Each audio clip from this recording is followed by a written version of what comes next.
Welcome to Photoactive, a podcast about photography and the Apple ecosystem. This is episode number 7. I'm Kirk McElhearn. And I'm Jeff Carlson. This episode is sponsored by Take Control Books, ebooks by expert authors you know on tech topics you care about. Jeff, does your back hurt lately? Are you carrying too much gear? My back does hurt. I am carrying too much gear. In fact, I had a specific gear-related, not injury, but I realized that the messenger bag that I was carrying was completely pulling on my side. Is that the Peak Design messenger bag? It is the Peak Design, which I love. It's really well made. And I realized that it didn't have anything to do with the bag itself. It's just that messenger style, which I prefer in general, but carrying it around, going to coffee shops and having my laptop and all of that, it just had the cumulative effect of being a pain in the back. Yeah, I have the same bag. I think we have the same. I have the 13-inch. I think they call it the 13-inch bag for a 13-inch laptop. And I like the bag. I like the way you can move the inserts around to fit different things. I like the way it closes with that little sort of magnetic hook thing. But the bag, when it's empty, weighs 2 kilos already. And that's heavier than my camera and all my lenses. So I have used it on trips. And what I've decided in the future is instead of lugging that around, I always have a backpack. I have a very light backpack that I carry around. It's got my glasses, my driver's license, a bottle of water, things like that. And it weighs next to nothing. So I bought a little insert. I'll put a link in the show notes to an Amazon link for these things. You can get some of these little foam inserts and you just drop it into your backpack. And they weigh next to nothing, and you can slip your camera and your lenses in.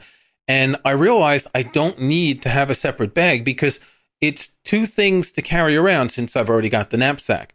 However, whenever I go on a trip and I plan to take photo gear, I will bring the bag to carry the gear in the car. Then when I get to where I'm going, I'll take what I want and put it in the knapsack because wherever you're shooting, you may not need all the gear that you take. Well, having the dividers especially is something that I like with a bag like that. And I ended up actually buying the Peak Design backpack to replace it because I like the structure. In Seattle, I tend to go to coffee shops a lot. And so I'm fairly mobile and I like being able to carry all my stuff. But this brings up an interesting question. For 2 guys who don't like to talk about gear, we're suddenly talking about gear. How'd that happen? Well, we're not talking about gear. We're talking about how we rationalize our photo system to use as little gear as possible, because I think that's what we've both done indirectly, right? Exactly. Just looking at bags, we've had lots of discussions of bags. I still have way too many bags. I'm sure you also have bags. Yep. And it brings up that question of, what do I really need? Do I really need to have 7 bags? Obviously, I don't. Do I really need to have 20 different lenses? And in talking about this as a possible topic earlier, we realized that there's just a lot that photographers carry around or they want to buy or they buy on impulse. Cough, cough. I'm totally guilty of that. And over time, you realize that, wow, we don't really need that much stuff. We really don't. So let's just go through what we've carried over the years and what's really necessary and what we've found is superfluous. I think we can all agree that the camera is important. Oh, we need a camera too? Well, you could just shoot with your iPhone and then you wouldn't have to worry about all the rest, right? Let's say you're shooting with an iPhone and nothing else. The only accessories that I would say are essential is maybe one of those little tripods that you can put the iPhone on. What are the brands that have the flexible things that you can tie around branches and all that to get in different positions? The Gorilla Pods. Gorilla Pods, right. Link in the show notes. Other than that, you don't need that much if you're shooting with an iPhone, do you? No, you don't. In fact, I've had iPhone-related gear that sounded great at the time, and then I realized that I just wasn't using it. One example that I ran across in my jumble of gear here, there was a Kickstarter called POPA, P-O-P-A, or POPA. And it was a neat idea way back, I want to say the iPhone 4, and it gave you a handle grip and a shutter button, and you would plug the iPhone into, a little 30-pin connector. Sounded great. Gives you that sort of more traditional feel of a camera. And it was a very successful Kickstarter. I got the device. The build is just hard enough to make the connection, like the slot was just a little bit too tight, that it was a hassle. And I realized, this comes to a bigger point, it was another thing that I had to carry in order to make the phone photography happen that I didn't really need. So if we consider the minimum to be an iPhone, and then the next step is to be a camera, a lot of people like us have mirrorless cameras, which are smaller and lighter than those big-ass DSLRs that you see people lugging around. And I know in photography groups that I'm in on Facebook, an awful lot of people have talked about moving to either Fuji or Olympus because their backs were hurting, their necks were hurting. These big Nikons and Canons and their lenses were so heavy. And it's really worth considering if you've got camera gear that's a few years old and you're thinking of upgrading. Sure, you've got 17 lenses, but you can sell all that stuff. You can either sell it on eBay or you can sell it to a camera store that's going to let you trade it in for new gear. It's worth looking at mirrorless cameras. The quality is extraordinary. You may not get the same number of megapixels, but you may not need that number of megapixels for what you're shooting. And you can maybe cut your weight in half. If you take one of those big DSLRs and you put one of those big zoom lenses on it, you've got a really heavy, bulky camera. Whereas my X Pro 2 or my X100F, which is even lighter, I don't even feel them when I'm carrying them. I never put a strap around the back of my neck. I always put it across my sort of bandolier style. But I never even notice the cameras when I'm walking around. They're so light. Well, what you said about having, 17 different lenses really also speaks to, not just the weight issue and possibly even like a storage issue, like where are you going to put all that? But the bigger question of, are you actually using all those lenses? Obviously, you bought some lenses because you had some specific uses for them. But how often is that coming up? If you're a professional studio photographer, it makes more sense to have a lot more variety. But if you're going out on weekends or if you're just sort of casually shooting like a lot of us do you really need 7 different lenses? And of those, how many are you going to take with you? And of those, how many are you going to use? If you use Apple Photos, go into the File menu, choose New Smart Album, and in the menu on the left, choose Lens, Includes, and then click the arrow button to see all the lenses that are in your library. You'll see every lens for every photo that has lens information. So, for instance, I'm looking at my Olympus. There's a 17, there's a 25, there's a 30, there's a 45. Different iPhones are showing different things. And what you should do is choose each of your lenses, create a new smart album for each of your lenses, and then you'll see how much you really use them. Can you do that in Lightroom as well? You can. You can do it in Lightroom Classic, not Lightroom CC. But in the library module, there's a metadata filter that will tell you every lens and every camera that you've used in your entire library. Right. And that's a good way to see what you use and when and where. We're going to do an episode in the future about lenses. We'll talk about the difference between prime lenses and zoom lenses and when you might want to use them. But if you don't want to take too many lenses with you, it's a good chance that you bought a camera that came with what's called a kit lens, an inexpensive zoom lens that covers slightly wide to slightly telephoto. And some years ago, these lenses were considered to be inferior and they weren't that good, but they are now. They're really quite good. Frankly, unless you're a pixel peeper, you're not going to notice a difference between, that f1.4 lens and maybe the f2 kit lens that you have. So I think most people could get by for most of their shooting with just a single lens, with just one of those zoom lenses. As we'll discuss when we talk about lenses, I prefer shooting with prime lenses. And in that case, look at the focal lengths you use. Do you use more than 1 or 2 different focal lengths?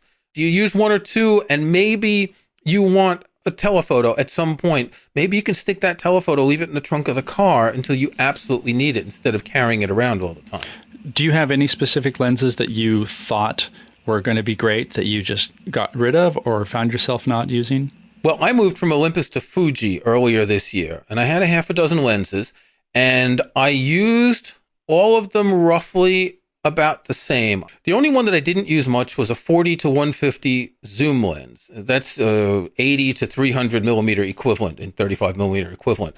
It was relatively inexpensive. I wanted to have a long telephoto zoom in case I needed it, and I only used it a handful of times. But then I sold all of that. I moved to Fuji.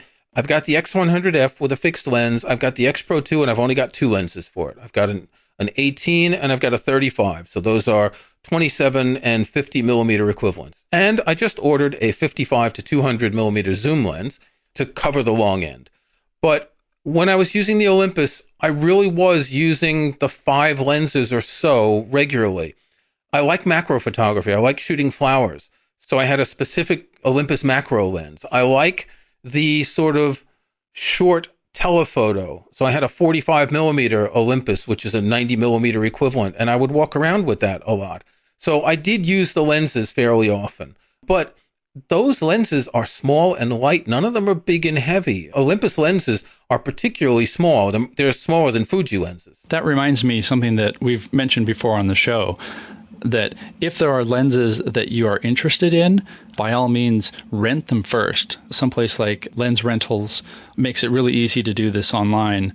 And not only do you get an idea of what sort of photos you can make with it, but you really do get that extremely important hands-on, how much does it weigh, how bulky is it, that physical experience with it without having to go and spend all the money for a brand new lens. For me, at one point, I bought this quite lovely, it's a Sigma 10 to 20 millimeter super wide. It's technically a zoom because it goes from 10 to 20, but it's, the 20 is still really, really wide. And I bought that because I had seen some great images online. It has such an extreme distortion that was part of the appeal. And it was on sale. Let's just throw that out there too, of course. And so I got it. And it ends up being a fairly big, fairly heavy lens. And although I think it's a great lens, I realized that I just wasn't taking those sorts of shots. So when you have something like this in mind, you want to make sure that you have a reason to go and use it because of its focal length, not just I'm going to go out and shoot some nature, because that extreme wide angle can work really great for big sweeping landscapes and stuff. But if that's not what you're doing during the middle of the day, you don't really need to carry it. My somewhat equivalent to your lens is an 18 millimeter Fuji. I would never have considered buying this lens, but when I bought the X Pro 2, there was a promotion where they were giving this lens for free with the X Pro 2.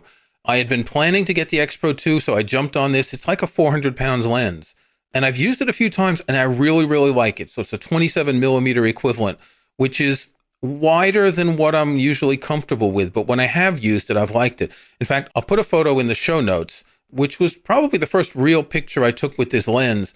My partner and I had gone to Bristol to see something at the theater, and we were staying in this hotel, which was one of these sort of old country houses outside of the town. And this lens works really good for that sort of picture where you have a big space that you want to capture. We're going to take a break, and when we come back, we're going to talk about all the rest of the stuff, because cameras and lenses are just the beginning. The PhotoActive podcast is brought to you by Take Control Books, ebooks by expert authors you know on tech topics you care about. Take Control publishes books about Apple hardware and software, including books by Jeff and me. Take Control Books help you understand your Mac or iOS device, focusing on topics such as keeping your devices working well, privacy, security, and how to use popular Apple and third-party apps. Take Control Books are published like software. We offer free bug fixes and minor updates, and discounted upgrades to new editions. Some Take Control books that might interest you include Jeff's Take Control of Your Digital Photos and Take Control of Lightroom CC, Jason Snell's Photos, a Take Control crash course, and I've written Take Control books about iTunes, Scrivener, LaunchBar, and Audio Hijack. We have a special offer for PhotoActive listeners. You can get 30% off any book using the coupon code PhotoActive. Go to takecontrolbooks.com/photoactive, that's photoactive in one word, and you'll get the discount automatically. Take Control Books, ebooks by expert authors you know on tech topics you care about. So we've talked about cameras, we've talked about lenses. Those are the heaviest things that are going to be in your camera bag. Well, almost. I want to talk about two other essential items that you can't forget about. It's the SD cards and it's the batteries. SD cards don't weigh anything. Get as many as you can. Make sure you format them regularly. Do the usual stuff. Keep them protected from sand and sea and things like that. That's a no-brainer. And also, I will say this from personal experience, make sure that you actually have the SD card in your camera before you shoot. Some cameras have the warning that will tell you that this happens, but I recently did some shooting, and at one point I had turned off that warning on the camera because I was testing something, and I made some beautiful, beautiful product shots that were never actually recorded. Probably the best shots you've made in years. They were amazing. They were amazing. Yep. Because you can't see them. They were amazing. Yep. I love the contrast. Thank you. Thank you.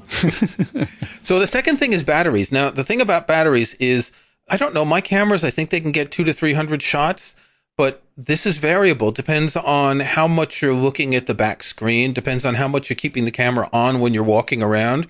So what I do is I have 2 Fuji cameras that use the same battery.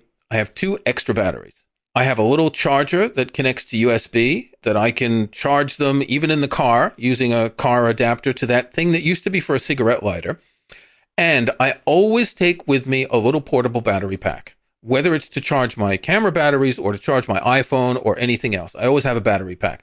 I'm not always walking around with it. It's something I'll leave in the trunk of the car. I'll leave in my suitcase in the hotel. But I always have that because it's not necessarily easy to find a way to charge things when you're on the road. This is true. And again, I know this from personal experience because there have been times when my batteries have run out, and then that's the end of your shooting day because you really can't do anything else. And so having a little inexpensive USB battery charger, I have one, it's very light. I think it was maybe $20 maybe for my Fujis.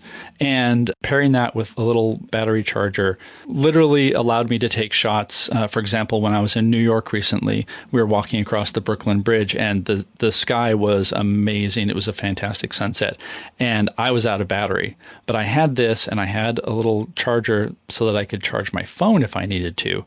And basically going from, maybe 2/3 of the bridge to 3/4 of the bridge walking across, I was able to charge a battery just enough to get me through to the end. So that's something that I would recommend now that we're adding gear instead of removing gear. But that absolutely pays dividends because you don't know when you're going to have some place to charge. So I said earlier, the camera, the lenses, these are the heaviest things, but there is one other item that can be heavier, and that's a tripod. I've got a tripod. I use it for shooting flowers in the garden.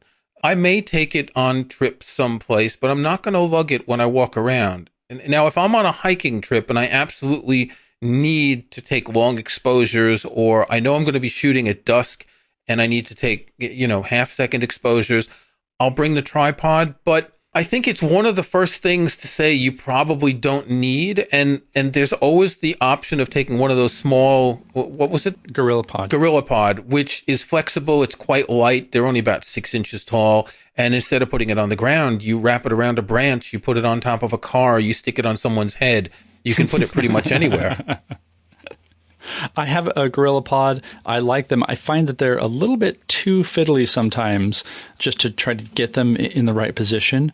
But you're right. Like in a pinch, they will absolutely work. In terms of larger tripods, again, I feel like I'm the poster child for what you probably shouldn't do. I have this amazing Manfrotto tripod that I've had for years. And I've taken it with me on various occasions, but it's a beast. It doesn't even know the concept of carbon fiber. It's aluminum, it's heavy, and the only way I can justify keeping it is that I've not had circumstances where I'm like going and hiking a long distance. If I've been out shooting landscapes when I need it, when I really want it, and I find it super helpful, those are times when the tripod just gets pulled out of the back of the van or the car.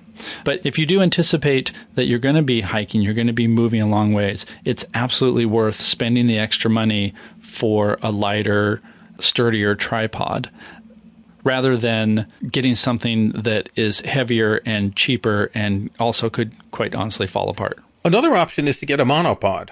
I have a monopod. It weighs roughly 1/3 of the weight of my tripod, and my tripod's not a really expensive one.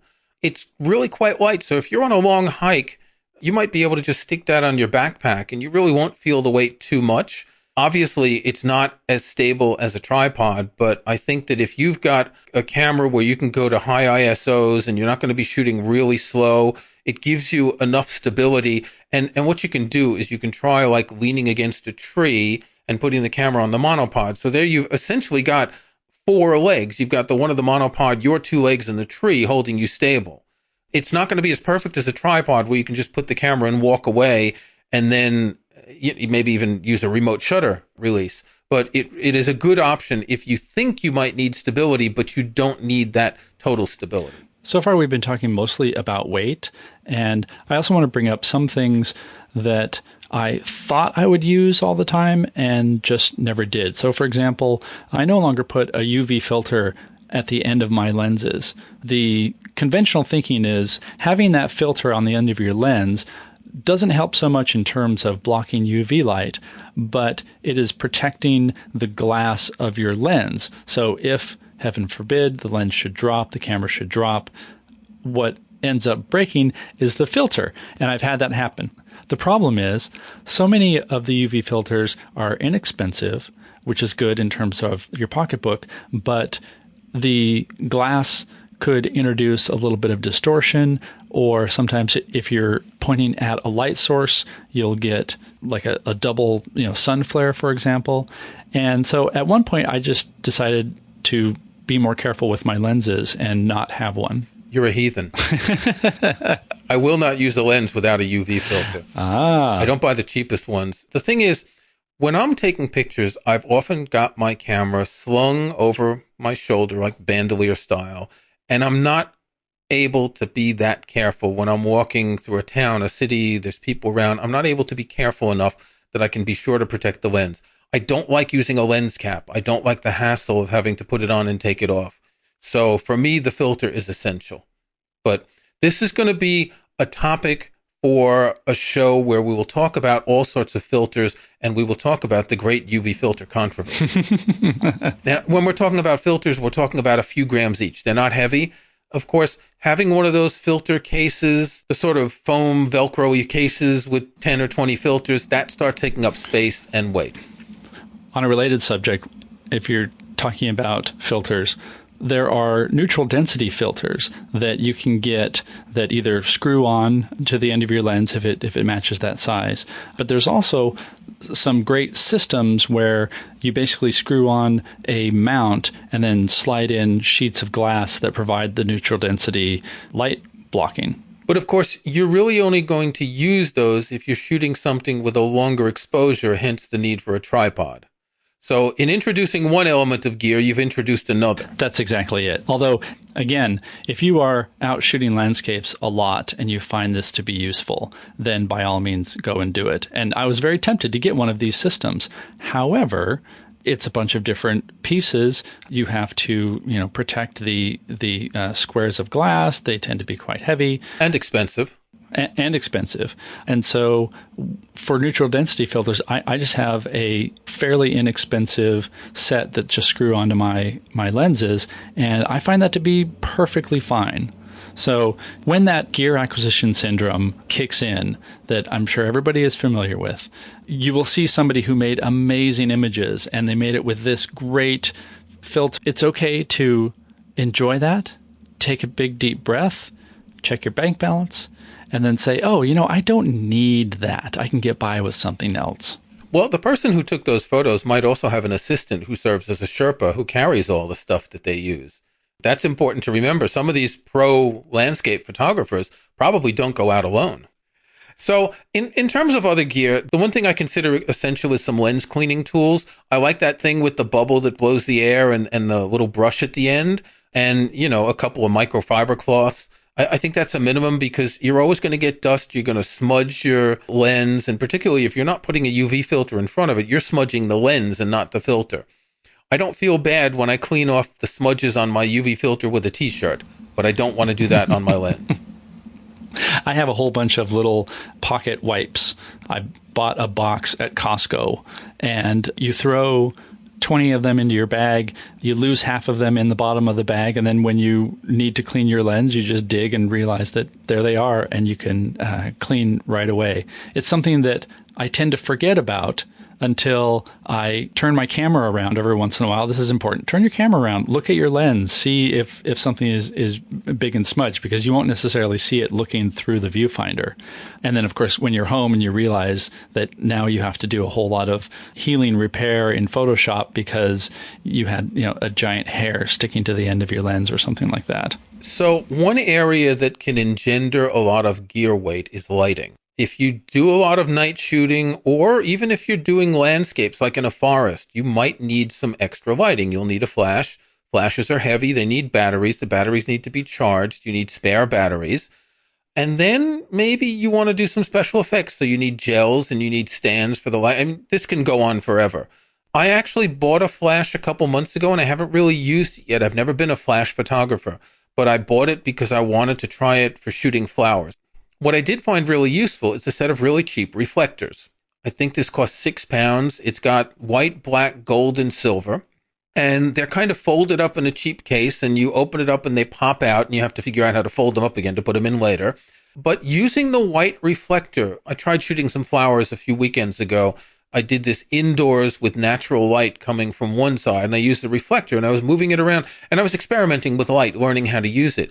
If you're shooting in nature, and you're shooting some sort of a close-up, not even necessarily macro, you may want to have a reflector just to get some more light in the dark areas. The reflector's not heavy. The flash is a lot more heavy. And in fact, there are some reflectors that are quite small. I don't know what size yours are, but even something that's just like 6 inches when you open it can be helpful in a situation like that. Also, if you have a diffuser, so basically the same idea, but it just blocks some of the light. That is great if you are shooting in the middle of the day, or you're shooting a picture of someone and you don't want that really harsh shadow. You just put the diffuser between the sunlight and your subject, and it puts them in a nice shadow that's not super dark. Super easy to carry, inexpensive, very, very useful. I've learned recently that using light is really an art. And this is even, as you say, outdoors with a diffuser, with a reflector, really simple things. And the difference in the quality of certain photos that I've taken, you're shooting a flower and the light's coming from an angle, but you can't move the flower, so you can't get the shadow on the side that you want. And that little assistance can make a big difference. Now, you can actually just take a white t-shirt and use that as a reflector. There are lots of ways you can do this. You could use an umbrella as a diffuser. If you have a white umbrella, that works as a diffuser as well. Or as a reflector, if you turn it the other way around. So there are all sorts of options. You could even take a book, open it up, and let the sun bounce off that and reflect onto the flower. So there are a lot of options for doing that. Okay, we've talked about the stuff that we use to take the pictures, but what about taking a laptop or an iPad with you? What would be the purpose of doing that? So the main purpose is to have something where you can import and edit your photos while you're out. When I say while you're out, that can mean a couple of different things. I actually wrote a book about this, the iPad for photography. And what I have found interesting since then is that I don't follow some of my own advice because it sounded like good advice. In practice, it really wasn't. So I do like to have my iPad. I have a 9.7-inch iPad Pro, and I do some editing and culling and keywording in Lightroom Mobile. So for me, having that when I'm out and about is very useful. What I thought would be useful that turned out not to be is having that on location, like when I'm shooting. Because my thinking was, and I did do this a few times, was being able to see what you're shooting on a larger screen than what the camera's LCD provides gives you an idea of how well you're hitting light, how well you're hitting focus. However, the problem was it just takes too much time and effort to get the images from the camera to the iPad, the time it takes to import it and then bring it up and review it. I just ended up not actually doing it very often. Kirk, what about you? Do you carry something like that? I would never think of doing that. But again, I don't do these long photo safaris. If I'm traveling for a couple of days, I'll generally have an iPad with me. It'll be in my photo bag because that's where I'm going to carry it. But that's not the bag that I'm carrying when I'm taking pictures. It'll be there when I get back to the hotel or wherever I'm staying. I think the only people who need to do that in the field are people who are professionals, who want to check really that the lighting is just perfect on what they've been shooting, for example. Other than that, it's just extra weight. And in those cases, those are people who probably already have other gear, or they're doing portrait shoots or something that's really a level up that they need that sort of review. Right. Like, let's say they're doing wedding photos or getting that picture in front of the sunset. You want to make sure it's perfect because you can't do it again. But they have Sherpas, don't they? So other than that, I just don't carry much gear. A couple other things that I was thinking that some people might have is if you do take a lot of pictures and you want to make sure that you're not going to lose them, you can get some portable battery-powered hard drives that have SD card slots in them. You can pop the cards in, copy your files over, and some of these hard drives also serve as battery packs, so you can charge your batteries at the same time. That might be useful if you're planning to go out for a long time. I particularly worry about losing things. I'm a backup fundamentalist. I back up my backups. So one thing I take with me is that little Apple, what's it called? That dongle that you can put into an iPhone or an iPad. You stick your SD card in and it copies your files. So even though I'm not going to want to put them in the cloud, I just want to make copies of them at the end of the day or sometimes even during the day. There's just one other category that I want to touch on briefly, and I know this is going a bit longer than what we'd like. I love my Fuji X100F, and I'm in a Facebook group of people who use the X100F, and they're all talking about, ooh, I want to get a half case. Ooh, I want to get a thumb grip. Ooh, I want to get a soft shutter release button. I don't have any of these things. I don't see why people need them. They're more weight. They're more gadgetry. Of course, you're accessorizing it's like you're putting fins on your car when you do things like that. But that's just extra weight. I can see making an argument for something like a shutter button that gives you more of a mechanical feel. But I say that without actually having ever used one. But you're right. Some of it is just like the fetishization of photography and making it your own. And it does seem like it's a little excessive. I don't own a photo vest. A photo vest it's sort of like a fishing vest, but for photography, that professional photographers who shoot the Olympics or sports, something that has all the pockets and all of that. They were designed to put all those rolls of film in. Exactly. And when I first started in photography, there was that sense of, well, of course I must get a photo vest because I'm going to have all this other stuff. Unless you are on the sidelines of a NFL football game or a World Cup match, I can't really see why you would need a photo vest at all. I don't think Cartier-Bresson ever had a photo vest. He probably invented it. So it's time for our snapshots. What do you have this week, Jeff? So talking about going on location and bringing lots of gear made me think of an app that I use quite a bit called TPE, the Photographer's Ephemeris. And there are a lot of apps that are like this. What it does is it will tell you not only when sunrise and sunset is, which is great for landscape photography, but it will show you on a map where that light is coming from.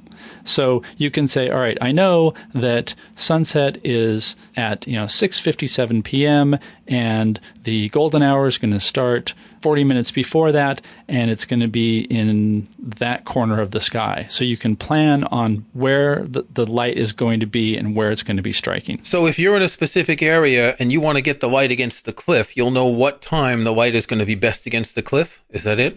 Exactly. It also tracks like moonrise, and it actually has more information than you probably know what to do with, which is a good problem to have. How about you this week? I've talked about shooting flowers, something I really like, and not long ago I bought what's called a helping hand or helping hands. I'll link in the show notes, obviously, and you'll see what this looks like.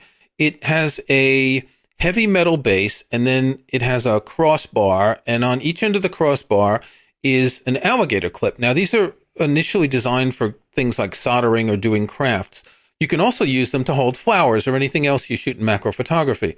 So you can cut a flower off, put it into one of the clips and tilt it and move it around to get the light that you want. And it's got two clips if you want to have two flowers or put something else in the second clip.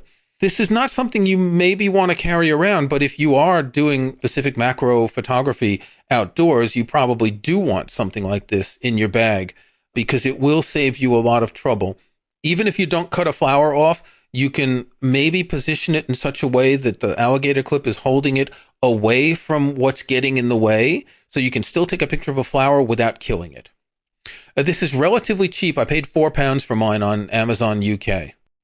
One last mention, not really a snapshot, but a plug. Jeff, you got a new book coming out this week, don't you? I do, a new Take Control book. Take control of your digital storage. The idea being, as photographers, we know this, we are using more and more storage, and there are more and more ways of dealing with it, whether that's hard drives, SSDs, network-attached storage. And so it's a book that covers all of that. And how to back up your backups, right? Of course. Thanks for listening to Photoactive. You can find show notes, including any photos we discuss in the show, at photoactive.co. That's photoactive.co. We couldn't afford the M. You can subscribe to Photoactive in your favorite podcast app or in Apple Podcasts. See the links on our website. And think about leaving us a rating or review on iTunes or in your podcast app. Don't forget that you can get 30% off any purchase at Take Control Books with the coupon code PHOTOACTIVE. Go to takecontrolbooks.com/photoactive. That's photoactive in one word, and you'll get the discount automatically. Until next week, thanks again for listening.